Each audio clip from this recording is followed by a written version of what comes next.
健康的讯息带你来关心，正值季节交替，很多大人小孩会出现咳嗽、发烧等症状。不过小心，这不一定是感冒，很可能是接吻病惹的祸。与感冒最大的不同在于扁桃腺会肿胀化脓，严重的时候甚至无法进食，影响肝脏和脾脏，而且只要染上一次，就会终身带有病毒。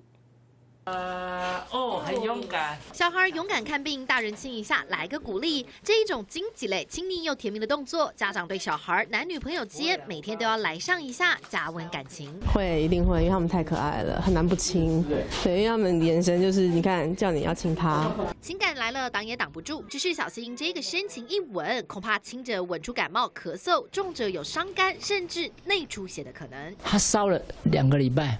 你一验他肝功能一直都有问题，而且莫名其妙，身上有些出疹子，有一些淋巴结肿大。这个 EB 病毒呢是一个很特殊的病毒，你一旦被它感染之后呢，这个病毒呢会储存在你的体内呢。